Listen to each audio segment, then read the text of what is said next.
Assalamualaikum warahmatullahi wabarakatuh. Perkenalkan, nama saya Atika Rusman.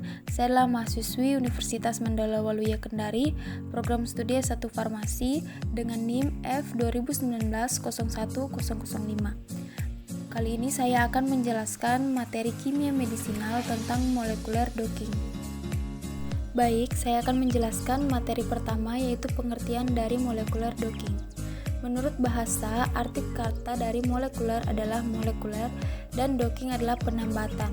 Sehingga molekuler docking dapat diartikan sebagai penambatan molekuler yang dalam hal ini molekul yang ditambatkan adalah ligan atau molekul obat yang dapat berupa senyawa yang diperkirakan dapat menghasilkan aktivitas farmakologis pada reseptornya atau target obat.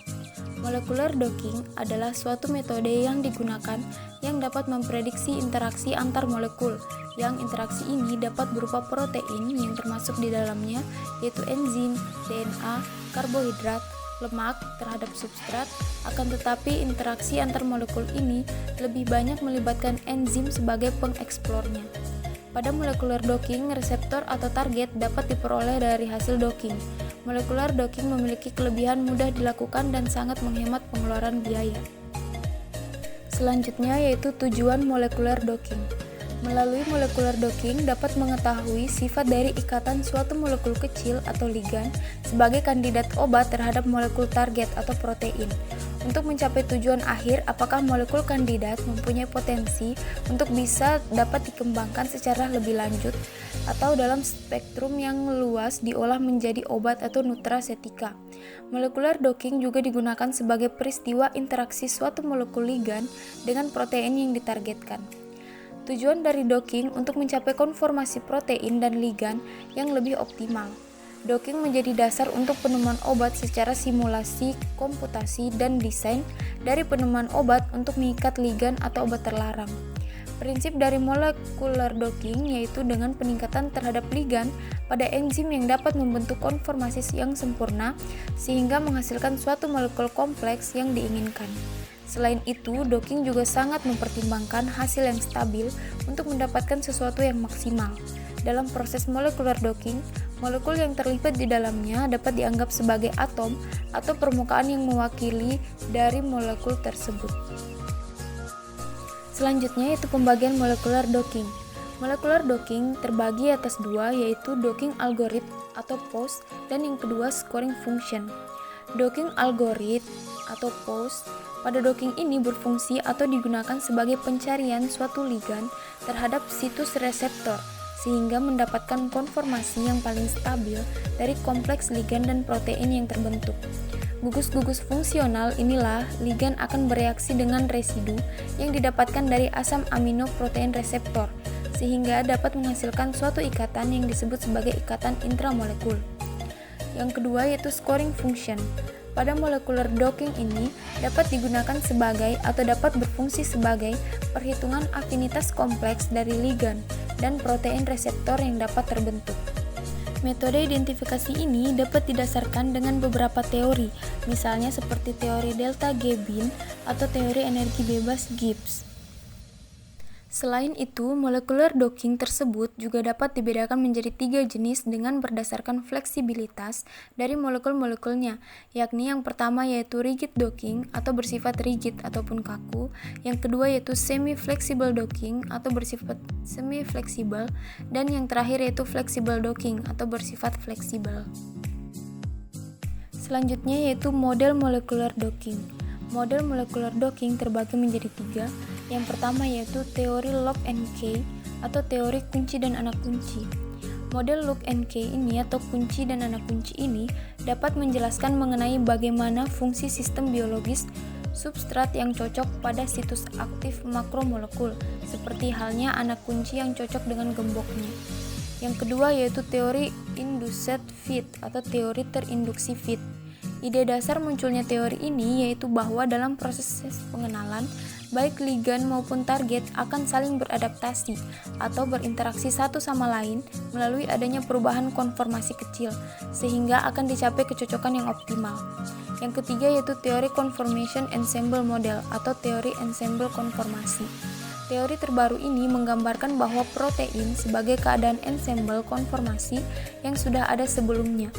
Plastisitas protein memungkinkan protein untuk beralih dari satu kondisi ke kondisi yang lain. Selanjutnya yaitu pendekatan molecular docking. Pendekatan molecular docking ini terbagi menjadi beberapa bagian, yaitu yang pertama pendekatan Monte Carlo. Pendekatan jenis ini akan menghasilkan inisial konfigurasi ligan pada situs aktif yang terdiri dari konformasi acak, rotasi, dan terjemahan. Nilai konfigurasi awal kemudian akan menghasilkan konfigurasi baru. Ini menggunakan kriteria metropolis untuk menentukan apakah konfigurasi baru dipertahankan atau tidak. Yang kedua yaitu metode berbasis fragmen. Metode berbasis fragmen bisa digambarkan sebagai membagi ligan menjadi proton atau fragmen yang terpisah, docking fragmen, dan akhirnya akan menghubungkan fragmen tersebut kembali. Yang ketiga yaitu jarak geometri. Banyak jenis informasi struktural yang dapat dinyatakan sebagai jarak antar atau intramolekul. Formalitas jarak geometri tersebut memungkinkan jarak ini menjadi 3 struktur dimensi yang konsisten untuk dihitung. Yang keempat yaitu pendekatan pencocokan. Pada pendekatan pencocokan ini, atom ligan dapat ditempatkan pada posisi terbaik di situs yang akan menghasilkan reseptor konfigurasi ligan yang mungkin memerlukan optimasi. Yang kelima yaitu pendekatan fit ligan. Istilah fit ligan memberikan cara yang cepat dan akurat untuk memasukkan molekul kecil ke dalam sisi aktif ligan protein untuk mempertimbangkan kesesuaian bentuk-bentuk antara ligan dan sisi aktif protein. Yang keenam yaitu pendekatan point complementarity. Metode-metode ini berdasarkan evaluasi bentuk dan atau bahan kimia yang sesuai antara molekul-molekul yang berinteraksi. Yang ketujuh yaitu pendekatan blind docking. Pendekatan ini diperkenalkan untuk mendeteksi kemungkinan pengikatan sisi aktif dengan model ligan peptid dengan memindai seluruh permukaan target protein. Yang kedelapan yaitu pendekatan inverse docking. Pada pendekatan ini dalam penggunaan metode komputer untuk menemukan toksisitas dan target dari efek samping protein dengan molekul kecil. Pengetahuan mengenai target ini dikombinasikan dengan profil farmakokinetik proteomik sehingga dapat memfasilitasi penilaian potensi efek samping toksisitas kandidat obat. Selanjutnya itu fungsi docking. Fungsi docking yakni meliputi proses-proses dari pembentukan konformasi ligan dan protein. Ligan itu sendiri merupakan suatu molekul sinyal yang berukuran kecil yang terlibat di dalam kedua tahap proses anorganik dan biokimia. Sedangkan reseptor itu sendiri merupakan suatu molekul protein yang mampu menerima sinyal dari ekstrasel. Secara umum, dengan dilakukannya proses pemrograman docking ini dapat diketahui dengan jelas posisi ligan dan reseptor. Program docking dapat melakukan suatu proses pencarian posisi dengan ligan yang berpola fleksibel dengan protein yang berpola kaku. Setiap letak posisi akan dilakukan evaluasi atau dengan artian lain akan dinilai dengan melihat bentuk dan karakteristik, yakni seperti bentuk elektrostatik yang digunakan untuk menemukan letak atau posisi yang paling diinginkan. Adanya simulasi docking dapat diperuntukkan agar dapat memperoleh pengertian yang lebih baik terhadap mekanisme kerja dari suatu senyawa kimia ataupun makromolekul, yakni seperti protein maupun peptid dalam skala molekuler sehingga dapat dimungkinkan untuk mendesain obat berbasis struktur. Selanjutnya persyaratan dasar untuk molecular docking. Pengaturan untuk pendekatan molecular docking pada ligan membutuhkan komponen struktur protein target, molekul atau database yang diketahui mengandung komponen O yang ada pada struktur protein target, molekul senyawa virtual untuk berlangsungnya tahap proses docking, dan kerangka kerja komputasi yang memungkinkan penerapan docking yang diinginkan dan prosedur penilaian.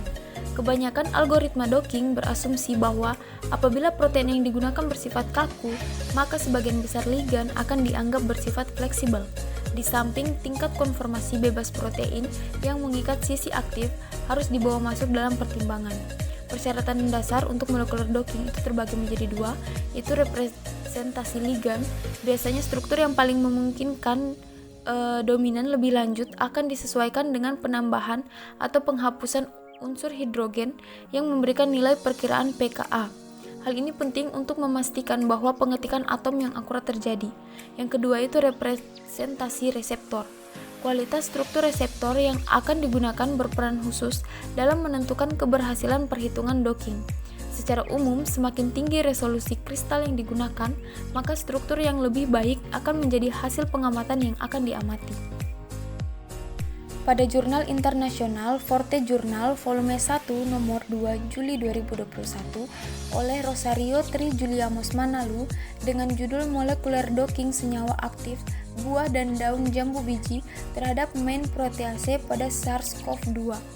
Dengan pendahuluan, pada akhir 2019 terjadi wabah pneumonia baru berasal dari Wuhan, Provinsi Hubei yang disebabkan oleh virus SARS-CoV-2, sehingga perlu dilakukan penghambatan protein virus tersebut sebagai salah satu penemuan kandidat baru.